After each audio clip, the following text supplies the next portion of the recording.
කොහෙද මේ බයිකේ fuel tank එක තියෙන්නේ. මෙතන බලා ගන්න හම්බ වෙන්නේ නැහැ සුපුරුදු පරිදි වාට ෆුවල් ටැංක් එක. ඉතින් ඒ වගේ මේ බයික් එක සෙල් කරන්න තියෙන බයික් එකක්. ඒ කියන්නේ ඇක්සලරේට් කරපු ගමන් බයික් එක යකා වගේ ඉස්සරහට යනවා.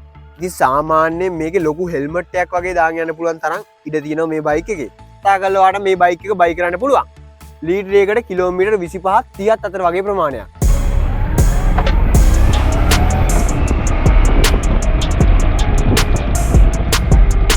සුබම සුබ දවසක් කියලා පිළිගන්නවා SL පස්සේ YouTube channel එකත් එක්ක අදත් එකතු වෙලා ඉන්න හැම කෙනෙක්ම.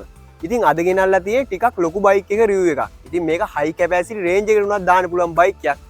ඒ තමයි Honda NC 700X 2012.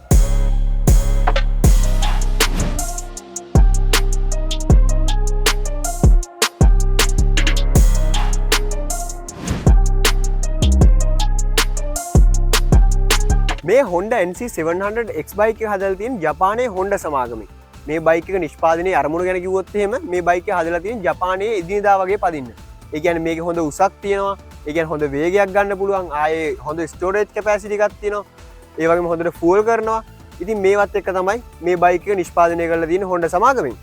ඉතින් ඒත් එක්ක මේ බයික් එක අපිට රිවිව් එකක් ලබා දුන්නේ Orinway Enterprises ආයතනයේ විසින්. මේ ආයතනයේ විසින් ඔයාගේ ජපාන් හරි යුරෝප් හරි බයික් එකක් තියෙනවනේ. ඒ බයික් එකේ තියෙන එන්ජින් රිපෙයාර්ස් ඒ වගේම EFI and carburetor tune up, ECU and CDI repairs, electronic repairs, electrical repairs, ඒ වගේම ඕනම බයික් එකක parts මේ වගේ ගොඩක් දේවල් ඔයාලට එකම තැනකින් එකම වහලක් යටින් කරගන්න පුළුවන් තැනක් තමයි මහරගම Orinway Enterprises ආයතනය කියන්නේ. ඉතින් මම පල්ලෙහාන් contact number දාලා තියන්නම්. අවශ්‍ය කෙනෙක්ට අනිවාර්යයෙන්ම හොඳට quality එකට වැඩක් කරගන්න ඕන කෙනෙක්ට අනිවාර්යයෙන්ම කතා කරලා ඔයාගේ වැඩෙත් කරගන්න පුළුවන්. ඉතින් ඒත් එක්කම වීඩියෝ එකට යන්න කලින් ඔයා තාමත් SL පස්සේ YouTube channel එක subscribe කරලා නැත්නම් දැම්ම පල්ලෙහා තියෙන රතු පාට subscribe button එක click කරලා අපිව subscribe කරන්න. subscribe කරාම notification bell එක on කරලා පස්සේ මම වීඩියෝ එකක් දාපු ගමන් ඒකේ notification එකක් ඔයාගේ ළඟටම ගෙන්න ගන්න පුළුවන්. එහෙනම් අනිවාර්යයෙන්ම channel එක subscribe කරන්න කියලා මතක් කරන ගමන් අපි යමු මේ NC 700X එකේ full review එක බලන්න.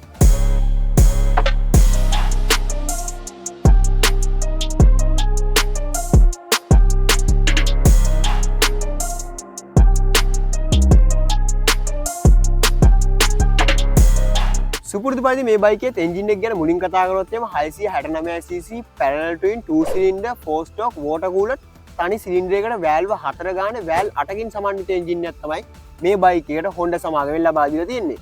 ඒ වගේ මේ බයිකේ ගියර්ස් ගැන කතා කරොත් එහම සුපුරුදු පරිදි 1 down 5 up ක්‍රමයට ගියර්ස් 6ක් ඔයාලට මේ බයිකේ බලා ගන්න පුළුවන්. ඒත් එක්ක මේ එන්ජින් එකෙන් ගන්න පුළුවන් max power එක ගැන කතා කරොත් එහම RPM 6250 horse power 50කට ආසන්න අගයක් මේ බයිකෙන් ලබා ගන්න පුළුවන්. ඔයාලට දැන් හිතනවා ඇති ගල්ලාම් මේකත් ගන්න පුළුවන් හෝස් පවර් 45ක් බැන්ඩිට් එකක නැත්නම් බැලියස් එකක ඔය වගේ බයික් වලත් හෝස් පවර් 45ක් තියෙනවා 250 වෙලා කියලා. ඒ වුණාට මේ බයික් වල ටෝක් එක ගන්න පුළුවන් නිව්ටන් මීටර් 25කට ආසන්න අගයක්. ඒ වුණාට මේ බයික් එක 700cc බයික් එකක් වෙලා ඔයාලට RPM 4750 දී නිව්ටන් මීටර් 60කට ආසන්න ටෝක් එකක් ලබා ගන්න පුළුවන්. ඉතින් ඒ කියන්නේ ඇක්සලරේට් කරපු ගමන් බයික් එක යකා වගේ ඉස්සරහට යනවා. ඒ වගේ මේ බයික් එක හදිස්සියවත් පෙල්ලුනොත් එන්ජින් එකට කිසිම හානියක් නොවෙන්න එන්ජින් ප්‍රොටෙක්ෂන් ගාඩ් මෙතනින් ඔයාලට බලා ගන්න පුළුවන් මේ පැත්තෙන් වගේම එහා පැත්තෙන්. ඉතින් අපි ඊළඟට කතා කරමු මේ බයිකේ ෆුවල් පැත්ත ගැන.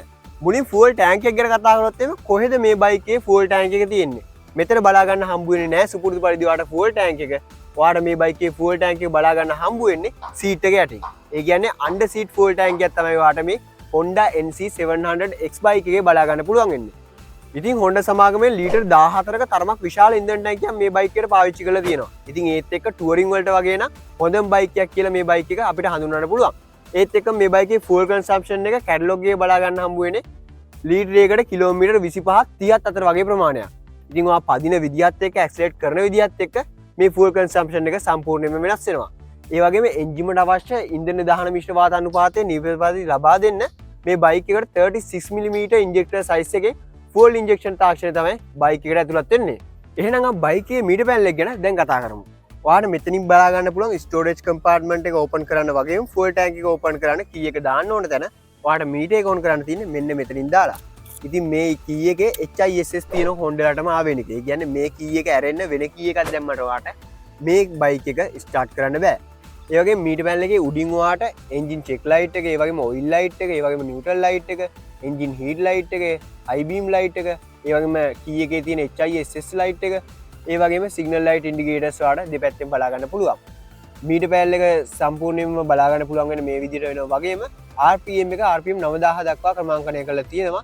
ඒත් එක්කම ටයිම් එක, ඒ වගේම මයිලේජ් එක, ඒ වගේම ස්පීඩ් මීටර් එක, ඒ වගේම ෆුවල් ගේජ් එක වාට මෙතනින් බලා ගන්න පුළුවන්. මීටර් පෑල් එක වාට බලා ගන්න පුළුවන් වෙන්නේ මේ දේවල් තමයි. ඉතින් ඒත් එක්කම බයිකේ වම් අත පැත්තට ගියොත් එහෙම ඔයාලට මෙන්න මෙතනින් බලා ගන්න පුළුවන් වෙනවා ඩබල් සිග්නල් ලයිට් එක, ඒ වගේම හෙඩ්ලයිට් හයි බීම් වගේම හෙඩ්ලයිට් පාස් ස්විච් එක මෙතනින් බලා ගන්න පුළුවන්. ඊට පස්සේ හෝන් එක බලා ගන්න පුළුවන්. ඒ වගේම සිග්නල් ලයිට් කන්ට්‍රෝල් එක බලා ගන්න පුළුවන්. ඒත් එක්කම ක්ලච් එක තමයි ඔයාලට මේ බයිකේ මෙතනින් බලා ගන්න පුළුවන් වෙන්නේ. ඒත් එක්කම දකුණු අත පැත්තේ හැන්ඩල් එකට ගියොත් එහෙම මෙතනින් එන්ජින් කිල් ස්විච් එක වගේම සෙල්ෆ් ස්ටාර්ට් ස්විච් එක ඔයාලට මෙතනින් බලා ගන්න පුළුවන්. ඉතින් අපි ඔහොම බලමු මේ බයිකේ තියෙනකො ස්ටෝරේජ් කම්පාර්ට්මන්ට් එක ගැන. ඉතින් කී එක අරගෙන මෙතනින් මේ විදිහට දාලා මෙතනින් දකුණු අත පැත්තට කරගුවාට පස්සේ ඔයාලට ස්ටෝරේජ් කම්පාර්ට්මන්ට් එක මෙන්න මේ විදිහට ඕපන් කරගන්න පුළුවන්. ඉතින් සාමාන්‍යයෙන් මේකේ ලොකු හෙල්මට් එකක් වගේ දාගෙන යන්න පුළුවන් තරම් ඉඩ තියෙනවා මේ බයික් එකේ. ඉතින් ටුවරින් වගේ කරද්දී බඩු ගොඩක් දාගෙන යන්න මේක ගොඩක් ප්‍රමාණවත් වෙනවා. ඉතින් ඒ වගේ මෙතන ටූල් කිට් එක බලා ගන්න පුළුවන් ඔරිජිනල් මේන. ඉතින් ඔන්න ඔය වගේ දේවල් ටිකක් තමයි ඔයාලට මේ ස්ටෝරේජ් කම්පාර්ට්මන්ට් එකේ බලා ගන්න පුළුවන් වෙන්නේ. අපි ස්ටෝරේජ් කම්පාර්ට්මන්ට් එක ඔහොම ක්ලෝස් කරලා මේකේ ෆුවල් ටැංක් එක ඕපන් කරන විදිහ බලමු. ෆුවල් ටැංක් එක ඕපන් කරලා තියෙන්නේ මෙතනින් මෙහෙම දකුණු පැත්තට කරකවන්න. කරකෙවුවට පස්සේ ඔයාලට මෙන්න මෙතනින් මේ විදිහට ෆුවල් ටැංක් එක ඕපන් කරගන්න පුළුවන්. ඉතින් මෙන්න මෙතනින් තමයි ඔයාලට තෙල් ගහන්න වෙන්නේ.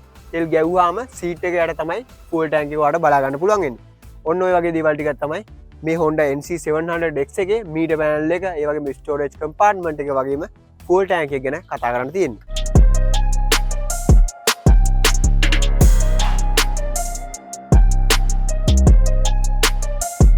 ඉතින් බයිකේ ඉස්සරහ ගැන අපි ඊළඟට කතා කරොත් මේ බයිකේ ඉස්සරහ වාට උඩින් බලා ගන්න පුළුවන් වයිසර් එක.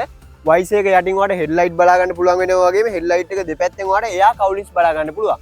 එයා කවුලින්ස් උත් එක්ක වාට සිග්නල් ලයිට් බලා ගන්න පුළුවන් වෙනවා. ඉතින් ඒත් එක්කම බයිකේ ෆ්‍රන්ට් සස්පෙන්ෂන් පැත්තට ගියොත් මිලිමීටර් 41ක ටෙලිස්කෝපික් ෆෝක්ස් තමයි මේ බයිකේට භාවිතා කරලා තියෙන්නේ. ඒත් එක්කම බයිකේ ෆ්‍රන්ට් බ්‍රේක් විදියට මිලිමීටර් 320ක සිංගල් ඩිස්ක් එකත් එක්ක 2 පිස්ටන් කැලිපර්ස් තමයි වාට බලා ගන්න පුළුවන් වෙන්නේ. ඒත් එක්ක මේ බයිකේ ඉස්සරහ ටයර් සයිස් එකේ ඔරිජිනල් එන්නේ 120යි 70යි 17 වෙනවා. ඉතින් මේ Honda NC700X බයික් එකේ වාට බලා ගන්න පුළුවන් වෙන්නේ ඉස්සරහ මෙන්න මේ වගේ දේවල් ටිකක් තමයි.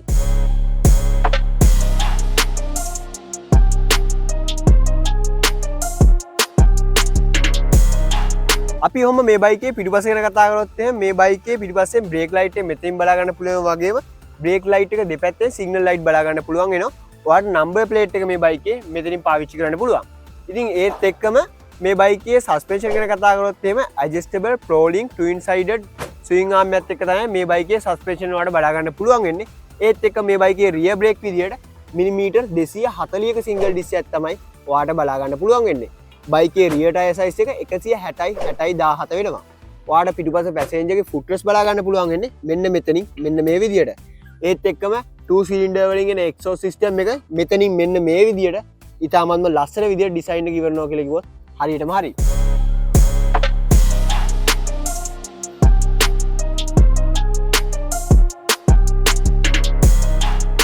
බයික් එක ගැන එහෙනම් ගොඩක් දේවල් කතා කරන්නේ. අපි බලමු මේ බයිකේ සවුන්ඩ් එක මොන වගේද කියලා. මෙන්න මේ විදිහට කී එක ඔන් කළා අපි බයික් එක ස්ටාර්ට් කරමු.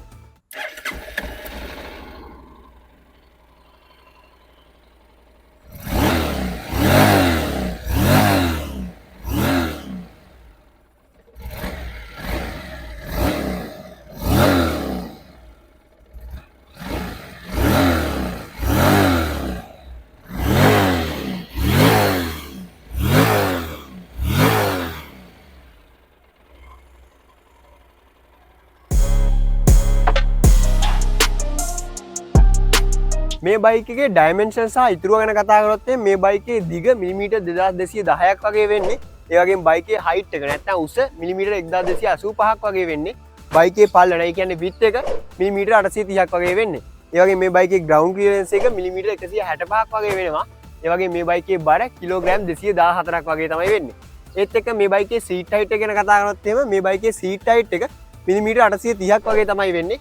මගේ උස අඩි 5යි අඟල් 8ක් වගේ. ඉතින් මගේ උසත් එක්ක හොඳ කන්ට්‍රෝලින් එකක් තියාගන්න පුළුවන් මට්ටමකට මේ බයිකේ සීට් හයිට් එක තියනවා කියලා කිව්වොත් එහෙම මට නම් තේරුණ විදියට අන්න ඒ වගේ තමයි. ඉතින් ඔයාලට හොඳ අයිඩියා එකක් ගන්න පුළුවන් මගේ උසත් එක්ක මේ බයිකේ තියෙන සීට් හයිට් එක මොන වගේ උසකට තියෙන්නේ කියලා. ඉතින් වීඩියෝ එක ඉවර කරනවත් එක්කම පොඩි වැස්සක් ආවා. ඒ වුණාට වීඩියෝ එක අපි ඉවර කරලා ලස්සනට වැඩ ඉවර කරමු. ඉතින් මොකද හිතන්නේ ඔයා මේ Honda NC700X 2012 බයික් එක ගැන? වීඩියෝ එක හොඳයි නම් ලයික් එකක් දාන්න. ඔයාට තියෙන අදහස බයික් එක ගැන කමෙන්ට් එකක් දාන්න. ඔයා දාන කමෙන්ට් එකේ කියන්නේ ඔයා බයික් එකක් පැදලා දිනවනම් දැකලා දිනවනම් මේ බයික් එක ගැන අදහසක් දක්වන්න නැත්නම් උනන්දුවක් දක්වන ඕනම කෙනෙක්ට ඔයා දාන කමෙන්ට් එක ගොඩක් ලොකු උදව්වක් වෙන්න පුළුවන්. ඒ වගේම දන්නේ නැති කෙනෙක්ට බලන්න අනිවාර්යයෙන්ම ෂෙයා කරන්න. ඉතින් මේ NC700X බයික් එක අපි ලබා දුන්නේ Orinway Enterprises ආයතනය විසින්. ඔයාගේ ජපාන් හරි යුරෝප් හරි මේ ඕනම් බයික් එකක් තියෙනවා නම් ඒ බයික් එකේ තියෙන එන්ජින් රිපෙයාර්, ඒ වගේම කාබුරේටර් වගේම EFI ටියුන් අප්, ඒ වගේම ECDI නැත්නම් ECU රිපෙයාර්ස්, ඉලෙක්ට්‍රොනික රිපෙයාර්ස්, ඉලෙක්ට්‍රිකල් රිපෙයාර්ස් මේ ඕනම රිපෙයාර් එකක් හදාගන්න පුළුවන් එකම තැනක් තමයි පොල්වත්ත Orinway Enterprises ආයතනය කියන්නේ. ඉතින් මම පල්ලෙහා නම්බර්ස් දාලා තියන්නම්. අවශ්‍ය කෙනෙක් ඉන්නවනම් හොඳට ක්වොලිටියට වැඩක් කරගන්න යන්න ඕන තැනක් තමයි මහරගම පොල්වත්ත Orinway Enterprises කියන්නේ. ඉතින් ඒ වගේම මේ බයික් එක සෙල් කරන්න තියෙන බයික් එකක්. ඉතින් ඔයාට මේ බයික් එක ගැන තියෙන අදහසත් එක්ක දැන් අනිවාර්යෙන් බයික් එක ගැන ලොකු අයිඩියා එකක් ඇති. කවුරු හරි බයික් එකක් හොයනවා නම් අනිවාර්යෙන් මේ නම්බර් එකට කතා කරලා ඕනත් එක්ක කතා කරලා ඔයාට මේ බයික් එක බයි කරන්න පුළුවන්. එහෙනම් අලුත් දවසක ලස්සන වීඩියෝ එකකින් හම්බ වෙමු. channel එක තාමත් subscribe කරලා නැත්නම් දැන්ම subscribe කරන්න. subscribe කරාම notification bell එක on කරලා පස්සේ මම වීඩියෝ එකක් දාපු ගමන් ඒකේ notification එකක් ඔයාගේ ළඟටම ගෙන්න ගන්න පුළුවන්. ඒ වගේම අපේ FB page එක, ඒ වගේම Instagram page එක, TikTok page එක වගේ pages follow කරන්න. මේවා follow කරන එකෙන් ඔයාට බයික් ගැන තවත් දේවල් ඉගෙන ගන්න පුළුවන්. එහෙනම් අලුත් දවසක අලුත් වීඩියෝ එකකින් හම්බ වෙමු. තව මොන වගේ වීඩියෝස් ද කරන්න ඕනද කියලා අනිවාර්යෙන් පල්ලෙහාන් කමෙන්ට් එකක් දාන්න. එහෙනම් goodbye මේ SL පසියා.